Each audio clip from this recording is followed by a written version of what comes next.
السلام علیکم ورحمۃ اللہ وبرکاتہ۔ دوستو، آج میں آپ کے ساتھ لفظ پاکستان کے ساتھ جڑے چند حقائق بیان کرنا چاہتا ہوں کہ لفظ پاکستان کا خالق کون ہے۔ لفظ پاکستان کا خالق جب پاکستان بننے کے بعد پاکستان آیا تو اس کے ساتھ کیا سلوک کیا گیا، اور جب وہ واپس چلا گیا اور وہاں پہ جب اس کے آخری وقت آیا تو کس قسم پرسی کی حالت میں اس کی موت آئی، اور جب وہ وہاں پہ امانتاً دفن کیا گیا تو آج اتنے سال گزرنے کے باوجود بھی اس کی جستحقاقی کو پاکستان کیوں نہیں لایا جا سکا۔ اچھا، جب پاکستان کا جو تصور کہا جاتا ہے، علامہ اقبال کو مصور پاکستان کہا جاتا ہے، ایک اور ان کے اس تصور میں بھی لفظ پاکستان نہیں ہے۔ جس قرارداد کو پاکستان کی بنیاد کہا جاتا ہے، اس قرارداد میں بھی جو 23 مارچ 1940 کو منظور ہوئی، اس میں بھی پاکستان کا نام نہیں ہے۔ تو یہ چند حقائق میں آپ کے ساتھ بیان کرنا چاہتا ہوں۔ سب سے پہلے تو یہ ذہن نشین اپنے حقائق اپنی معلومات کو درست کر لے کہ لفظ پاکستان سب سے پہلے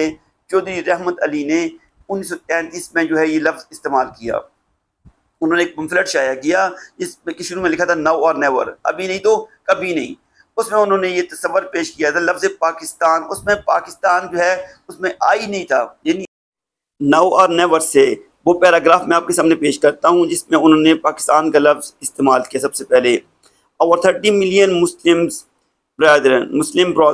who live in Pakistan, by which we mean the 5 northern units of India، یعنی Punjab, north west frontier province, Afghan province جس کو افغانیہ کہا جاتا ہے، کشمیر، سندھ اینڈ بلوچستان، یہ سارے کا سارا مل کے پاکستان بنتا ہے۔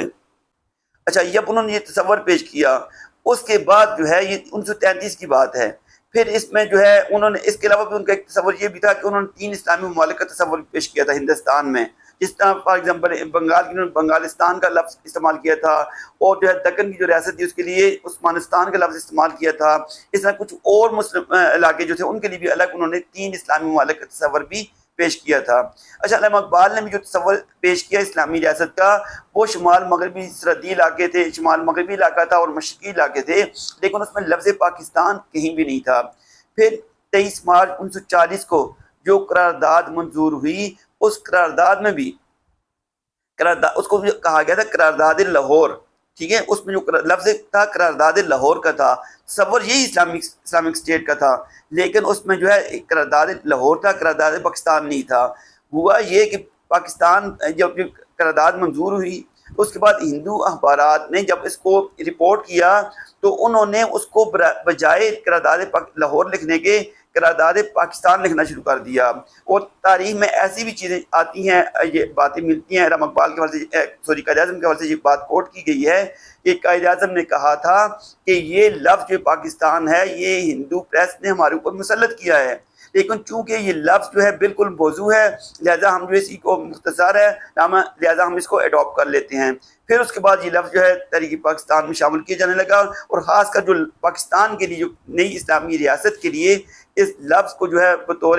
یعنی ایک کنٹری کے نام کے رکھا گیا، یہ 1946 کی بات ہے، یہ اس وقت رکھا گیا۔ اچھا، خالق تو اس کے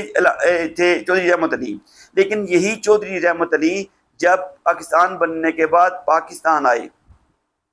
تو ان کو جو ان کا تصور پاکستان تھا، جس کی بنیاد کہ انہوں نے لفظ پاکستان اس کا نام رکھا تھا، وہ جو ہاں پر جب آ کے دیکھا تو وہ چیزیں نہیں تھیں، ان کے تصورات کے خلاف بہت ساری چیزیں تھیں، تقسیم میں بھی ان کے تصورات کے خلاف کچھ باتیں تھیں، تو انہوں نے بعض چیزوں کی مخالفت کی۔ لیکن یہاں ایک تو جب وہ یہاں پہ آئے ان کو کسی ہیرو کے طور پہ یعنی لفظ پاکستان کے خالق کے طور پہ وہ مدعو نہیں کیا گیا، ان کا جو پروٹوکول نہیں دیا گیا،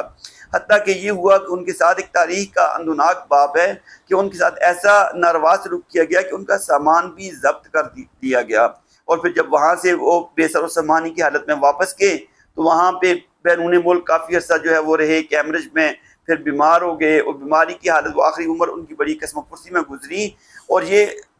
آتا ہے جو معلومات ہمیں ملتی ہیں اس میں یہ ہے کہ وہ تقریباً جب بیمار ہوئے تو ان کی بیماری کا خرچہ بھی کسی اور نے برداشت کیا، اور جب وہ فوت ہو گئے تو 17 دن تک ان کی میت وہ کیمبرج کے سردخانے میں پڑی رہی، کیمبرج سٹی جو وہاں کا ہے، اور پھر کوئی مسلمان نہیں تھا جو ان کا جنازہ پڑھتا، اور ایک مصری طالب علم تھا، اور ان لوگوں نے ان کا جنازہ پڑھا اور ان کو وہاں پہ امانتاً دفن کیا گیا۔ اور اس پاکستان کے ہیرو کو جو لفظ پاکستان کا خالق ہے، پاکستان لانے کے لیے کوششیں 2 مرتبہ کی گئیں، جو دو مرتبہ ایک مرتبہ 2004 یا 5 میں غالباً کوشش کی گئی اور دوسری مرتبہ 2017 میں، لیکن دونوں مرتبہ یہ کوششیں جو ہے باوجود جو ہے وہ مفید نہ ثابت ہو سکی، ثمرآور ثابت نہ ہو سکیں، جس کی وجہ سے وہ آج بھی پاکستان کا ہیرو بیرون ملک جو ہے وہ کیمبرج سٹی میں ایمانتاً دفن ہے۔ تو آج ہم پاکستان کی آزادی کی خوشیاں منا رہی ہیں، ضرور خوشیاں منائیں، لیکن ان پاکستانی ہیروز کو بھی جو ہے وہ ضرور یاد رکھیں جن کی قربانیوں کی، جن کی کوششوں سے، جن کی سوچ اور فکر سے آج ہم علیحدہ وطن میں آزادی کی سانس لے رہے ہیں۔